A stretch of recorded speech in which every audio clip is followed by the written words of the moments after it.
ভূত যে শব্দটিকে ঘিরেই কেন্দ্র করে ছোটবেলার এক একটি মুহূর্ত আতঙ্কে কাটতো, যা বড় হবার পর আমরা আনন্দের সাথে বলি অথবা হাসি ঠাট্টার সাথে বলি ভূত বলে কিছু নেই। তবুও মাঝে মাঝে জীবনে কি যেন একটা ঘটে যায়। অনেকে বলে হ্যালোসিনেশন, অনেকে বলে ইটস প্যারানর্মাল। আপনাদের সাথে কি এমন কিছু ঘটেছে? ঘটলে অবশ্যই আমাকে এই ভিডিওর কমেন্টে জানাবেন। হ্যাঁ, আজকে আমার সাথে ঘটে যাওয়া এমন একটি অভিজ্ঞতার কথা আপনাকে বলবো। তবে সত্য বলছি, এটা ভূত না প্যারানর্মাল না হ্যালোসিনেশন আজও আমি বুঝতে পারিনি। তাহলে শুরু করছি। আমার ঘরের দেয়াল ঘড়িটা সবসময় 15 মিনিট ফাস্ট থাকে, কারণ আমার সকালে অ্যালার্ম বাজে। অ্যালার্ম শুনে ঘুম ভাঙে, আর আমি সবসময় 15 মিনিট ফাস্ট থাকতে পছন্দ করি, কারণ আমি টাইম মেনটেন করি। এটা আমার একটা পুরোনো অভ্যাস। ভালো না মন্দ এটা আমি জানি না, তবে এটা আমার করতে ভালো লাগে। যাই হোক, গল্পে আসা যাক। আমাদের বাড়িটা হচ্ছে চতুর্ভুজ একটা বাড়ি। উঠানটা যতটুকু, মানে গোটো জায়গাটা যদি 4 ভাগে ভাগ করি, একটা ভাগে হচ্ছে 4টা ঘর সিরিয়ালে, এভাবে সিরিয়ালে। তার পরের অংশগুলো সম্পূর্ণটাই উঠোন। উঠোনটা অনেক বড়, পেছনেও বাড়ি আছে, ডান পাশেও বাড়ি আছে, বাম পাশেও বাড়ি আছে। সামনে হচ্ছে মেন রোড।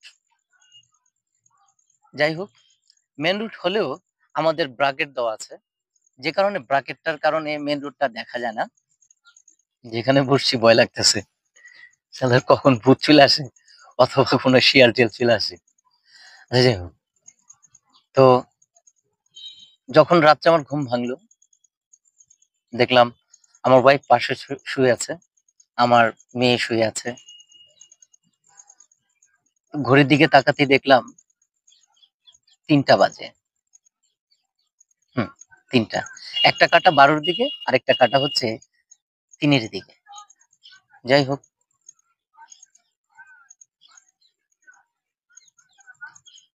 আমি ঘরের দরজাটা খুললাম। ঘরের দরজা দিয়ে বেরোতেই ছোট্ট একটা বারান্দা আমার। বারান্দা দিয়ে হেঁটে আসলে উঠানে আসার জন্য আরেকটা গেট আছে। আর বারান্দাটা হচ্ছে প্রায় 15-20 কদমের এমন হবে। তো বারান্দা দিয়ে এসে আমি এখন উঠানে আসবো। উঠানে আসলাম। তারপরে উঠানে মানে উঠতেই একটা আম গাছ, তারপরে পাখির ঘর, তারপর গোসলখানা, তারপর টয়লেট। তা আমি টয়লেটে আসলাম। ডান পাশের বাড়ি থেকে লাইট জ্বলছিল, যেটার আলোটা আমার উপরে এসে পড়ছিল। আমার ছায়াটা আমি টয়লেটের আহ দেয়ালে দেখতে পাচ্ছিলাম, কারণ দরজাটা খোলা ছিল। আমাদের বাড়িটা আর কি এরকম যে এটা সাধারণ বাড়ির মতো, কোনো ফ্ল্যাট বাড়ির মতো না। হ্যাঁ, চারপাশে দেয়াল আর উপরে টিনের চাল আর কি। হ্যাঁ, হ্যাঁ। যাই হোক, তো কিছুক্ষণ পর যখন আমার প্রসাব ক্লিয়ার হয়ে গেল, আমি পানি খরচ করলাম, পেনে পানি ঢাললাম। তারপর আমি খেয়াল করলাম যে পাশের বাড়ি থেকে ওই এনার্জি লাইটটা মানে car car car car car car car car করতেছে। মানে সম্ভবত বন্ধ হয়ে যাবে এরকম লাগছে। তা এরকম করতে দেখলাম। পরে ভালো করে কলের ট্যাপ বন্ধ করলাম। করে আমি বেরোলাম।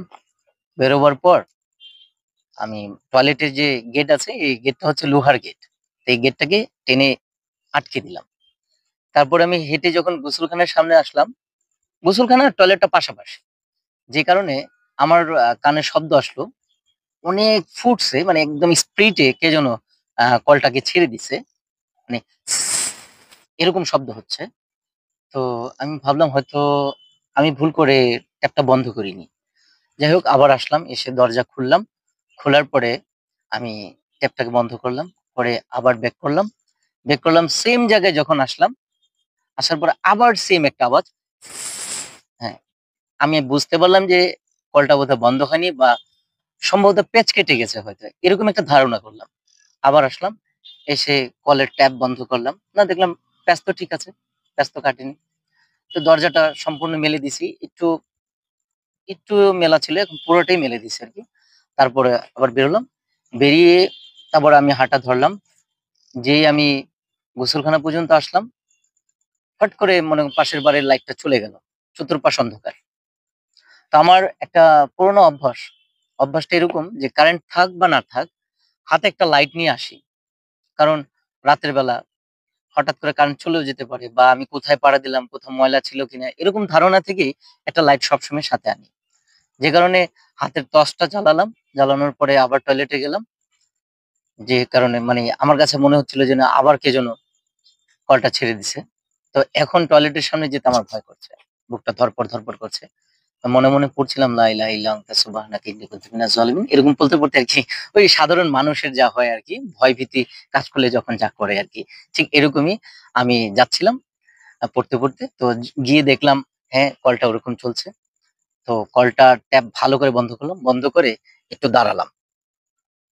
হুম, দেখি এবার কলটা কেউ ছাড়ে কিনা, বা কে ছাড়ে, এই জিনিসটা লক্ষ্য করার জন্য একটু দাঁড়ালাম। পরে দেখলাম আমাদের যে গেটটা, টয়লেটের যে গেটটা, ওটা তো লোহার। ওটার শব্দটা এরকম হচ্ছিল, এভাবে করে দরজাটা বন্ধ হয়ে গেল।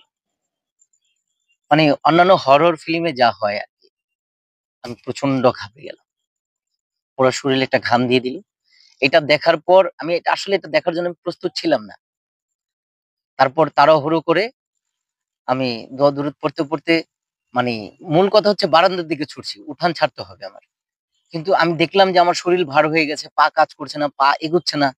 তারপরও আমি যথারীতি সম্ভব চেষ্টা করলাম যে বারান্দায় চলে আসি। তো বারান্দায় যেই ঢুকলাম, ঢোকার পর শরীরটা একটু পাতলা মনে হলো। তো কিন্তু পা ভার হয়ে আছে। এই জিনিসটা লক্ষ্য করলাম যে আমার পাটা ভার হয়ে আছে। এখন পা আস্তে, আস্তে মানে পা ভার হয়ে গেছে কি, যেমন ধরেন অনেক সময় লাগাতার মানে বেশ কিছুক্ষণ বসে থাকলে পায়ে ঝিনঝিন ধরে যায় না? হ্যাঁ, ঝিনঝিন। সেম এরকম হয়ে গেছে। তো এখন আমি পা টিপে, টিপে হাঁটছি।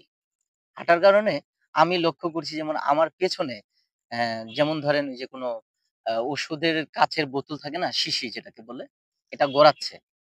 এটা গড়ালে যেভাবে শব্দ হয়, সেম এরকম শব্দ হচ্ছে। কিন্তু যেই আমি লাইট মারছি, পিছন ঘুরে কিছু নাই। আবার যেই সামনে তাকিয়ে আবার হাঁটা শুরু করছি, আবার সেম শব্দ হচ্ছে। এরকম করার পরে ভাবলাম না, ২ বার তাকাইছি আর তাকানো যাবে না। পরে আবার কোত্থেকে কি হয়ে যায়, এরকম চিন্তা ভাবনা থেকে ফট করে ঘরে ঢুকে গেলাম। ঘরে ঢুকে দরজাটা ঠাস করে লাগায় দিলাম। হ্যাঁ? লাগা দেওয়ার পরে মানে হাঁপ ছাড়লাম, মনে হলো আমার শরীর থেকে মানে কি যেন একটা নেমে গেল, আমার শরীরটা হালকা হয়ে গেল। আমার বিবি ঘুম থেকে উঠে গেল, আমার ওয়াইফ ঘুম থেকে উঠে গিয়ে বলল, "কি হইছে, কি হইছে?" পরে ও যেন ভয় না পায় এর জন্য বললাম, "আসলে তেমন কিছু না, দরজাটা আস্তে করে লাগাতে গিয়ে জোরে বাড়ি লেগে গেছে।" আমার ঘরের দরজাটাও লোহার। তো ঘরের দেয়াল ঘড়িতে তাকালাম, তাকিয়ে দেখলাম ঘড়িতে এখন বাজে প্রায় ৩টা ৫৫ র মতো হবে। ৩টা ৫৫ র মতো হবে। তে আমি যতটুকু চিন্তা করলাম যে এখান থেকে প্রস্রাব করে কয়েকবার হাঁটা-গোটার মধ্যে না হয় যতটুকু সময় লাগার কথা, ১০ থেকে ১৫ মিনিট, সর্বোচ্চ ২০ মিনিট, তাই না? তাই বলে ৫৫ মিনিট? সেটা আসলে কেমন রাত ছিল আমি বলে বোঝাতে পারব না আপনাদের। এই ঘটনাটি আজও শুধু আমার ভিতরেই রেখেছি। কারো সাথে শেয়ার করিনি। আমার ওয়াইফকে একবার বলছিলাম, আমার ওয়াইফ হাসে। ওই বিষয়টাকে মানে কি বলবো? ওর কাছে এটা একটা হ্যালোসিনেশন। কিন্তু বিশ্বাস করুন, আমি আজও বুঝে উঠতে পারলাম না এটা কি সত্যি হ্যালোসিনেশন ছিল কিনা, বা ওটা কি ছিল, বা এটা কেন হয়েছিল। যাই হোক, আমার জীবনের একটা তিক্ত অভিজ্ঞতা আপনাদের সাথে শেয়ার করলাম। আমার এই ঘটে যাওয়া ঘটনাটা আপনাদের কারো সাথে ঘটেছে কিনা, অথবা এই ঘটনাটি আপনাদের কেমন লাগলো অবশ্যই জানাবেন আমাকে। কারণ আমার সমস্ত প্রচেষ্টাই আপনার এবং আপনাদের ভালো লাগা। আর আপনাদের ভালো লাগাই মানে আমার সার্থকতা।